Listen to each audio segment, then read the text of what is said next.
சேலம் மாவட்டம் ஏற்காட்டில் சாரல் மழையுடன் கடும் பனிமூட்டம் நிலவியதால் சுற்றுலா பயணிகள் மகிழ்ச்சி அடைந்துள்ளனர்.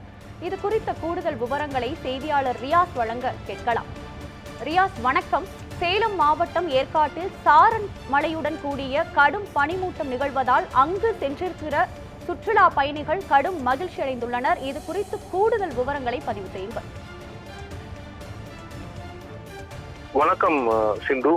தமிழகத்துடைய மலைவாசு சுற்றுலா தலங்கள்ல ரொம்ப முக்கியமானது ஏற்காடு.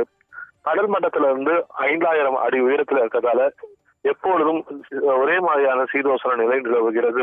இதனால வருடத்துல எல்லா நாட்களுமே சுற்றுலா பயணிகள் ஏற்காட்டுக்கு வருகை தந்துட்டு இருக்காங்க. இந்த சூழ்நிலையில் தற்போது ஏற்காட்டில் 48வது கோடை விழா மலர் கண்காட்சி நேற்று தொடங்கியது. தமிழகம் மட்டுமல்ல, பல்வேறு பகுதிகளில் இருந்து ஏராளமான சுற்றுலா பயணிகள் தற்போது ஏற்காட்டிற்கு குவிந்திருக்காங்க. இந்த கோடை காலத்தில் தற்போது ஏற்காட்டை பொறுத்த வரைக்கும் சாரல் அவ்வப்போது குளிர்ந்த காற்றுடன் சாரல் மழை பெய்து வருகிறது. அது மட்டும் இல்லாம பல்வேறு பகுதிகளில் கடும் பனிமூட்டம் நிலவுவதால சுற்றுலா பயணிகள் மிகுந்த மகிழ்ச்சி அடைந்திருக்காங்க. பல்வேறு பகுதிகளில் வெயில் வாட்டி ஒழித்து வரும் நிலையில இந்த கோடை காலத்திற்கு ஒரு ஏற்ற இடமாக தற்போது இந்த ஏற்காடு அமைந்துள்ளது. நேற்று மாலை முதல் பெய்ய தொடங்கிய சாரல் மழை இன்று காலை முதல் தொடர்ந்து பெய்து வருகிறது.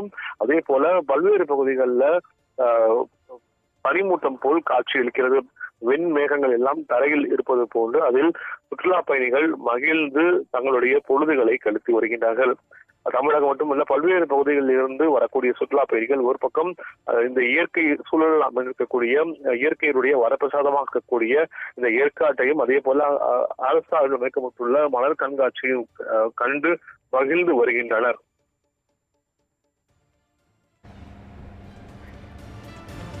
ஏற்காட்டில் சாரல் மழையுடன் கூடிய கடும் பனிமூட்டம் நிலவுவதால் அங்கு சென்றிருக்கிற சுற்றுலா பயணிகள் மகிழ்ச்சி அடைந்திருக்கின்றனர். மேலும் சுற்றுலா பயணிகளின் வருகையும் அதிகரித்திருக்கிறது. இது குறித்து கூடுதல் விவரங்களை வழங்கியதற்கு நன்றி ரியாஸ்.